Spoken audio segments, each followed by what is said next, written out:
کل کے سیشن کے ساتھ جو ہم نے مکمل کی تھی،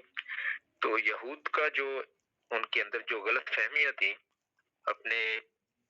نسب کی وجہ سے، انبیاء کی اولاد ہونے کی وجہ سے، اور ایسے لوگوں کی اولاد ہونے کی وجہ سے کہ جن کو اللہ تبارک و تعالیٰ نے دنیا کے اندر بہت زیادہ فضیلت دی، تو اس چیز کو سامنے رکھ کر ان لوگوں نے جو ہدایت کو ماننے سے انکار کر دیا،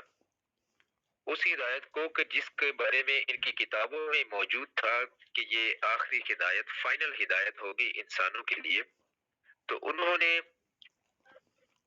اپنی کتابوں کے اندر موجود جو قوانین تھے، جو اصول تھے، ان کو پس پشت ڈالا۔ کیوں ڈالا؟ کیونکہ شیطان نے ان کے اندر ایک تکبر پیدا کر دیا تھا،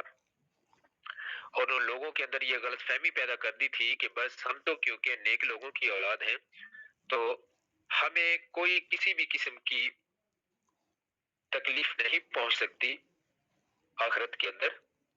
کیونکہ ہم انبیاء کی اولاد ہیں اور ہمارے پاس ایک ہدایت پہلے سے موجود ہے۔ تو جو نئی ہدایت آ گئی، اگرچہ ان کی کتابوں میں اس کے بارے میں تفصیلات موجود تھیں، لیکن انہوں نے اس کو اپنی تعدی کی وجہ سے اور اپنی نسلی عصبیت کی وجہ سے اس کو ماننے سے انکار کر دیا۔ تو اللہ تبارک و تعالیٰ ان کے ان تمام بد اعمال کا ذکر فرما رہے ہیں ان آیات کے اندر کہ ایسا کرنے سے یہ لوگ اپنی عاقبت کو خراب کر رہے ہیں، چاہے وہ اس طریقے سے ہو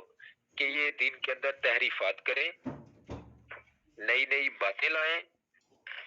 یا پھر کسی بھی وجہ سے جو ان کو رسول اللہ صلی اللہ علیہ وآلہ وسلم کے اوپر اتری ہوئی وحی کو قبول کرنے سے جو چیزیں ان کو دور کریں، تو یہ لوگ اپنے آپ کو بربادی میں ڈال رہے ہیں۔ تو آگے چل کے فرمایا ان کی ایک اور جو غلط فہمی تھی کہ ہم کیونکہ انبیاء کی اولاد ہیں تو ہم تو جہنم میں نہیں جا سکتے، اور اگر کبھی گئے بھی تو تھوڑی دیر کے لیے جائیں گے اور اس کے بعد ہماری خلاصی ہو جائے گی۔ تو اللہ تبارک و تعالیٰ اس چیز کا ذکر فرما رہے ہیں اور فرمایا وقالو، اور یہ کہتے ہیں لن ہرگز نہیں تمسنا النار، چھوئے گی ہمیں آگ، الا مگر ایامن، یوم کی جمع ہے ایامن، دن، معدودہ چند گنتی کے، اگر ہم جہنم میں گئے بھی تو گنتی کے چند دن ہی جائیں گے۔ اس چیز کو الگ یہ دیکھیں، یہ اپنے آپ کو ایک طفل تسلی دینے والی بات ہے۔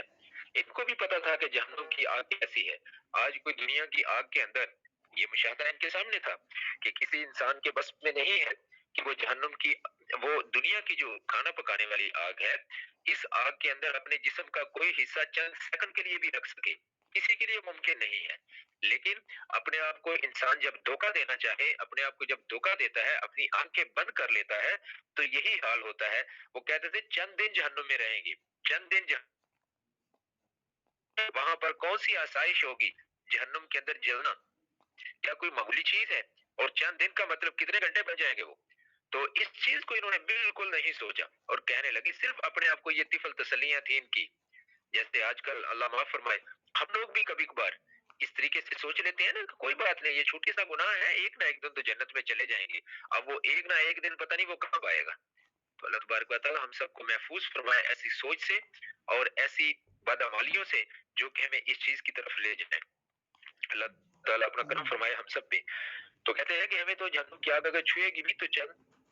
چند گنتی کے دن ہی چھوئے گی۔ تو اللہ تعالیٰ فرما رہے ہیں، اب ذرا ان سے پوچھئے، قل، فرما دیجئے، اتخذتم، کیا ہے تمہارے پاس، کیا تخذتم، پکڑ لیا ہے تم نے، عند اللہ، اللہ کے نزدیک، عہدن، وعدہ، کیا تمہارے ساتھ کوئی اللہ نے وعدہ کیا ہوا ہے اس چیز کا کہ تمہیں چند گنتی کے دن ہی آپ پکڑے گی، اس سے زیادہ نہیں پکڑے گی؟ تو اگر ایسی چیز ہے تو سنو،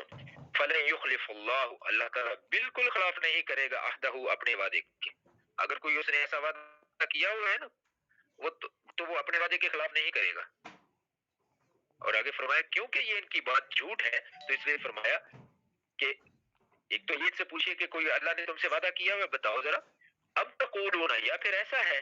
کہ تم کہتے ہو علی اللہ، اللہ تعالیٰ کے بارے میں یا اللہ کے اوپر، ما جو لا نہیں تعلمون تم جانتے، یا تم اللہ کے اوپر کوئی ایسی بات کہہ رہے ہو جو تم جانتے ہی نہیں ہو، مطلب اپنے پاس سے بنا کے بات کہہ رہے ہو۔ یہ دیکھیے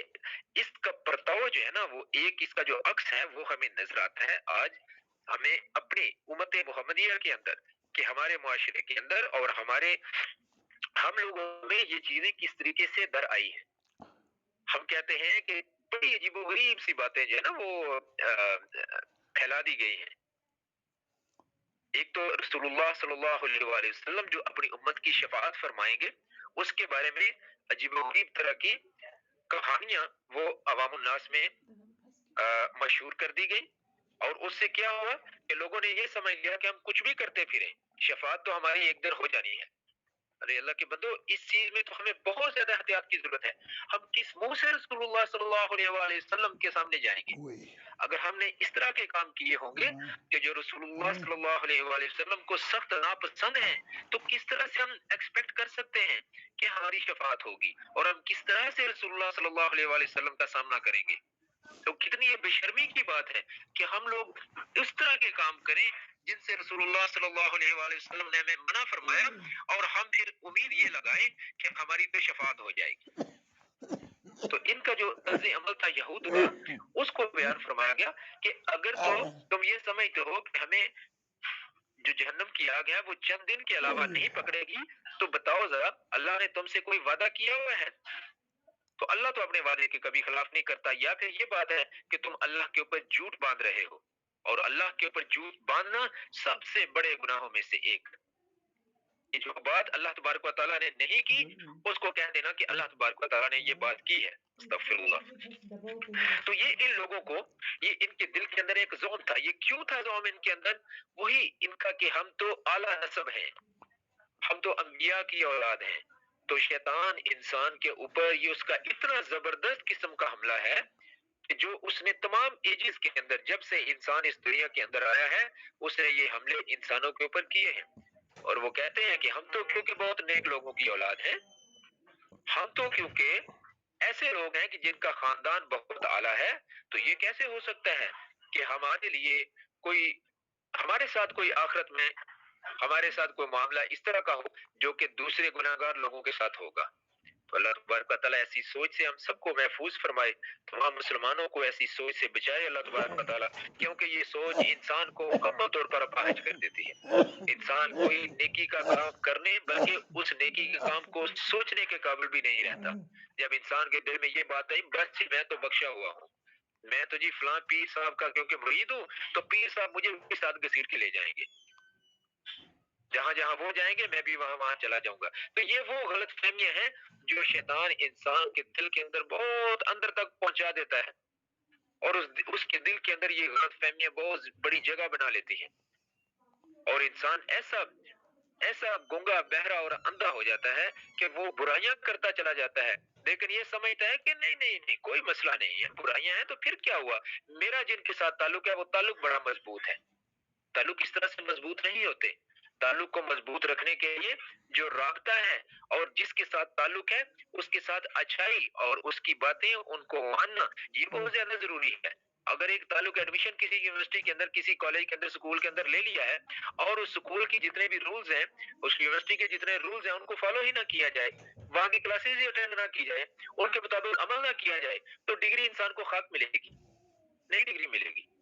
کوئی ترس کھا کے بھی ڈگری نہیں دے گا۔ تو یہ دنیا اللہ تبارک و تعالیٰ نے کیونکہ دارالعمل بنائی ہے، یہاں پر ہم جو کریں گے وہی ہمیں ملے گا۔ تو ساتھ ہم امید اس کی رکھیں، کیونکہ ہم جو کام کرتے ہیں ہمارے کام میں پرفیکشن نہیں ہوتی، ہم اس طرح سے نہیں کر پاتے جیسا کہ ہمیں اللہ تبارک و تعالیٰ نے حکم دیا ہے، اور ہمارے پیارے نبی حضرت محمد صلی اللہ علیہ وآلہ وسلم نے جس طرح سے ہمیں کر کے اس کا طریقہ بتایا، ہم اس طرح سے نہیں کر پاتے، تو ہم اللہ تعالیٰ سے معافی مانگے کہ یا اللہ ہم کمزور تھے، یا اللہ ہمارے حالات اس طرح کے تھے، ہم اس طریقے سے نہیں کر سکے، یا اللہ میرے ساتھ کچھ مجبوریاں تھی، میں نہیں کر سکا اس طرح سے کہ جیسے کہ تو نے حکم دیا تھا۔